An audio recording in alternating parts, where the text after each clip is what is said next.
హరిశ్రీ గణపతియే నమః. అవిఘ్నమస్తు శ్రీ గురుభ్యో నమః. వేద పండితులకు, బ్రాహ్మణోత్తములకు, పొదుజనులకు, విద్య నేర్పినటువంటి 5 బ్రాహ్మణోత్తములకు, సూర్యాది నవగ్రహములకు శిరస్సు వంచి నమస్కారం. ప్రస్తుత టాపిక్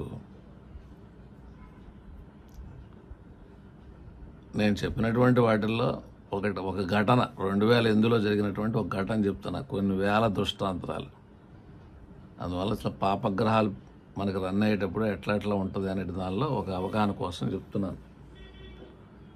మనకి ఇప్పుడు మీకు టీవీ5లో కానీ ఇంకా మహా టీవీలో కానీ ఒకతను మాట్లాడుతుంటాడు అనమాట. రాము కాపు సంఘానికి కష్టపడుతుంటాడు, సేవ చేస్తుంటాడు. తన జమీందారు, చాలా వందల ఎకరాలు ఆస్తులు ఉన్నాయి చాలా జిల్లాల్లో. గుంటూరు టౌన్లోనే ఎకరాలు ఉన్నాయి. వాళ్ళ తాతగారు సంపాదించారనమాట. తాతగారి పేరు దాసరి చిట్టిబాబు నాయుడు, ఈ అబ్బాయి పేరు దాసరి రాము. ఈ కాపు సంఘాన్ని మీరు అందరూ చూసే ఉంటారు అన్నమాట. వాళ్ళ తాతగారి దగ్గర నేను బీఎస్సీ చదువుకున్నప్పుడు చిత్తూరులో ఆయన దగ్గర జాబ్ చేశాను నేను, మైనింగ్లో అనమాట. ఆ జాబ్ చేసిన తర్వాత ఈ జ్యోతిష్ శాస్త్రం కూడా స్టడీ చేస్తుండేవాడిని. ఇంకా ఒక రోజున వాళ్ళ ఇంటికి వెళ్ళడం జరిగింది అగ్రహంలో. ఆయన Naidu college founder, Naidu college కూడా కట్టారు. దాసరి చిట్టిబాబు నాయుడు, నండూరు కోటేశ్వరరావు కాలేజీ ఉందన్నమాట నాయుడుది, హాస్టల్తో ఫెసిలిటీతో సహా. గొప్ప వ్యక్తి కనుక అతనిది సింహలగ్నం, కర్కాటక రాశి, పుష్యమి నక్షత్రం, చంద్రశని కుజులు 12, రవి బుధులు లగ్నం. గొప్ప వ్యక్తులు కాబట్టి మనం విమర్శలు అనేది వద్దు. అతనికి రాహులో శనిదో రన్ అవుతూ ఉంది. వాళ్ళ మిస్సెస్, ఆమెకి శనిలో రాహు అనే గ్రహం రన్ అవుతూ ఉంది. నేను వెళ్ళినప్పుడు 50 సంవత్సరాలు అయిన సందర్భంగా వివాహం ఫంక్షన్ పెట్టారు అని చెప్పడం జరిగింది అన్నమాట. సార్ ఇప్పుడు పాపగ్రహాలు రన్ అవుతున్నాయి సార్, రాహులు శనిలో రాహు ఈ మరణాలు ఇస్తుంటాయి.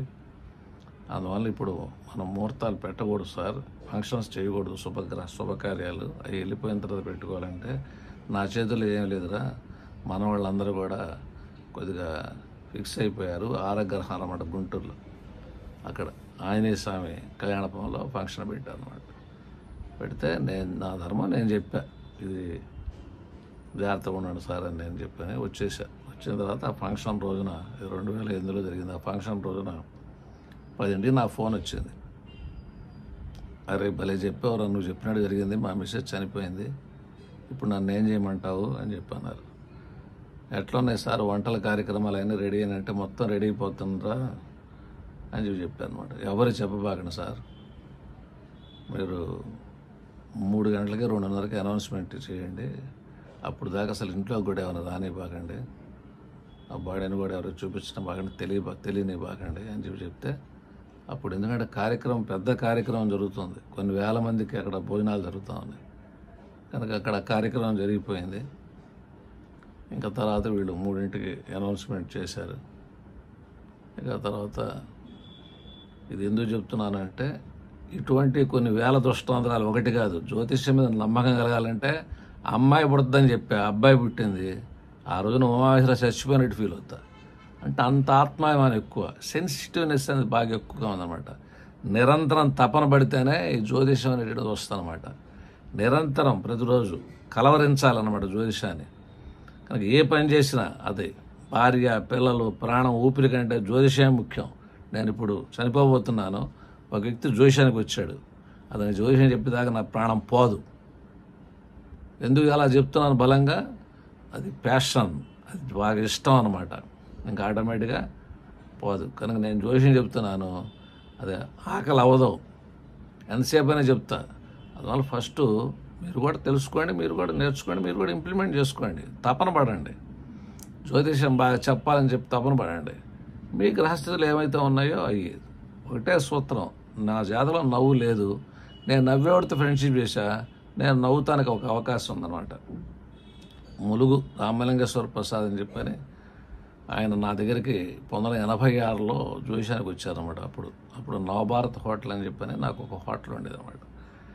నేను ఇట్లా మిమిక్రీ ఆర్టిస్ట్ అండి, నా పేరు ఎంఆర్ ప్రసాద్ అండి, జ్యోతిష్యం చెప్పండి అన్నాడు. నేను పర్చేజింగ్కి వెళ్తున్నాను బాబు, సరుకులు కూర్చోమని చెప్పా. ఆ పర్చేజింగ్ వెళ్ళేసరికి ఒక 2 hours అయింది. వచ్చి కూర్చొనే ఉన్నారు. ఆయన రామినేని ఫణీంద్ర అని చెప్పని ఆయన తీసుకొచ్చిన ఆయన మోహన్ దాస్ అనేటువంటి ఒక ఆయన ఎవరో వచ్చారు. సరే నేను చేతులు చూస్తేవాడిని అప్పుడు, జ్యోతిషం కాదనమాట. ఇది 85-86లో నా హోటల్ పెట్టింది 84 ఏప్రిల్ అనమాట. జనరల్ టవర్ సెంటర్లోనే నవభారత్ హోటల్ అనమాట. ఇంకప్పుడు ఆయన జ్యోతిషం చెప్పిన తర్వాత ఆయన షేక్ హ్యాండ్ ఇచ్చాడు. చాలా అద్భుతంగా చెప్పారండి. నేను శ్రీదేవి పెళ్ళి అనేటువంటి క్యాసెట్ కూడా చేశానండి, చాలా సక్సెస్, 5 lakhs దాకా నాకు వచ్చినాయని చెప్పారు. నా జ్యోతిషం నచ్చి ఆయన, మాది ఆరగ్రహారం అనమాట ఇల్లు, మా ఇంట్లోనే ఒక 3.5-4 సంవత్సరాలు ఉన్నారు. ఏదో చాలా జ్యోతిషం గురించి డిస్కషన్ చేయటం కానీ, ఇద్దరం కలిసి అయ్యప్ప దగ్గరికి వెళ్ళిన రోజులు కూడా ఉన్నాయి మనకి. ఆయన ఒక థిక్ ఫ్రెండ్ ఉన్నారనమాట, దొంతిరాజు సుబ్రహ్మణ్యం చెప్పని హైకోర్టు లాయర్ హైదరాబాద్ అనమాట. ఆయన కూడా అప్పుడప్పుడు ఉండేవాళ్ళు అనమాట. ఆయన ఒక రోజున నేను ఆయన జాతచక్రానికి జ్యోతిషం చెప్పబోతుంటే టక్కని వచ్చి నోరు మూసిచ్చాడు అనమాట. ఇదేందయ్యా అన్న అంటే, మీ జాతకంలో మ్యాజిక్ ఉంది సార్, ఇది మీకు తెలియదు. మనది సింహలగ్నం, నాది తులారాశి. షష్ఠ సప్తమాధిపతి అయినటువంటి శని, ఆ సప్తమాధిపతి కూడా శుభుడు, వాడు 2వ ఇంట్లో ఉన్నాడు. 7వ ఇంట్లో 2వ ఇంట్లో ఉండకూడదు అనుకుంటారు. వెంకటేశ్వర దర్శనం చెప్పాడు, శని సంపాడని చెప్పాను, అది పక్కన పెడదాం. ఆ తర్వాత పంచమ అష్టమాధిపతి అయినటువంటి గురువు అష్టమ స్థానంలో సరళాయోగం నుండి వాక్స్థానాన్ని చూస్తున్నాడండి. మీ వాక్స్థానాధిపతి అయినటువంటి బుధుడు అక్కడ 10వ వృషభంలో యోగకారకుడు, చతుర్థ భాగ్యాధిపతి అయినటువంటి యోగకారకుడు కుజుడు చూస్తున్నాడు బుధుడితో కలిసి.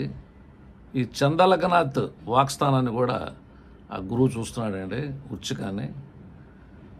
ఆ చంద్రలగ్నాత్ వాక్స్థానాధిపతి మళ్ళీ అష్టమంలో ఉన్నాడు. చంద్రలగ్నాత్ కుజబుధులు, అది ఆర్గ్యుమెంట్, ఇవన్నీ బాగా ఆలోచన శక్తి, ఇంట్యూషన్. చంద్రశనులు 12వ ఇంటి వన్న శుక్రుడు 3వ ఇంట్లో ఉన్నాడు. 3వ ఇంటి వన్న చంద్రుడు, 3వ ఇంటి వన్న శుక్రుడు 12వ ఇంట్లో ఉండి 12వ ఇంటి వన్న చంద్రుడు వ్యయాధిపతి, తృతీయాధిపతిలో పరివర్తన, కలయోగం అంటాం, అప్పుడప్పుడు మంచి జరుగుతుందని. ఇది కూడా ఇంట్యూషన్ పవర్ అంటూ ఇస్తుందండి. అందువల్ల మీరు ఏమేమి చెప్పగలరంటే, శని వాక్స్థానం ఉన్నందువల్ల రోగాలు, రుణాలు, వివాదాలు చెప్పగలరు, దొంగతనం చెప్పగలరు, వక్ర ప్రాబ్లం చెప్పగలరు. ఆ సప్తమాధిపతి కాబట్టి వివాహ సంబంధించిన విషయాలు చెప్పగలరు. ఆ గురువు పంచమాష్టమాధిపతి చూస్తున్నందు వల్ల సంతాన సంబంధించిన విషయాలు, బంగారం గుడ్డలకు సంబంధించిన విషయాలు, ఆయుష్ సంబంధించిన విషయాలు చెప్పగలరు మీరు. ఆ తర్వాత వాక్స్థానాధిపతి దశమ కేంద్రంలో ఉన్నాడు, ధనాధిపతి అనమాట, ఆజ్ఞాస్థానంలో అనమాట.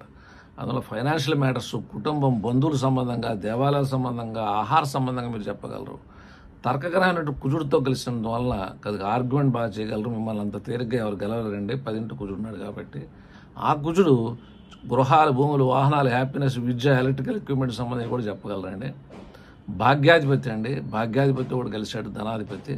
అందువల్ల ఎన్నో కోణాల్లో చాలా విషయాలు చెప్పగలరు.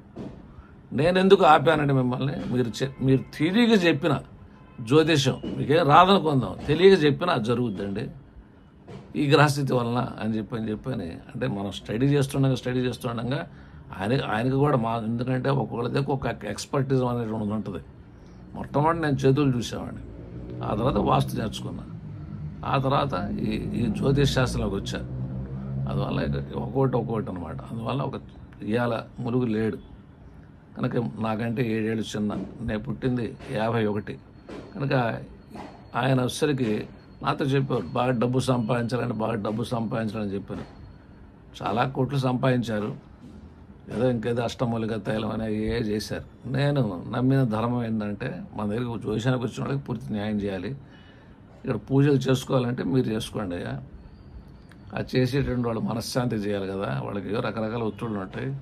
కనుక కృతయుగం, త్రేతాయుగం, ద్వాపరయుగంలో హోమాలని, యజ్ఞాది కృతులని, కొద్దిగా పూజా విధానాలు అవన్నీ పనిచేసినాయి. కలియుగంలో నామస్మరణ మాత్రమే మనకి మంచి జరగడానికి అవకాశం ఉంది. అందువల్ల ఏ గ్రహం అయితే దశ రన్ అవుతుందో ఆ గ్రహం యొక్క మంత్రం ఉంటుంది. ఉదాహరణకి ఇప్పుడు సూర్యుడు ఉన్నాడు, ఓం హ్రాం హ్రీం హ్రౌం సహ సూర్యాయ నమః అని చెప్తాం. ఆ మంత్ర సంబంధంగా దక్షిణాంశ శంఖం పెట్టుకొని దగ్గర వాటర్ పోసుకొని ఎడం పక్క లావు, కుడి పక్క స్నానం పెట్టి 108 రూపాయలు 108 సార్లు ఆ మంత్రాన్ని జపించి సంకల్పం చెప్పుకొని ఆ తీర్థం తీసుకునేటట్టు జరుగుతుంది. యద్భావం తద్భవతి. కనుక నేను 120 సార్లు 108 సార్లు చేయలేనన్నారు. అప్పుడు 27 సార్లు చేయండి అంటాం. అది కూడా చేయలేనండి అన్నారు. ఒకసారి 12 సార్లు చేయ, 12 రాశులకు పంచబడుద్ది. ఈ రాశుల గురించి కూడా మీకు రాబోకాలం లీడ్స్ ఇస్తా.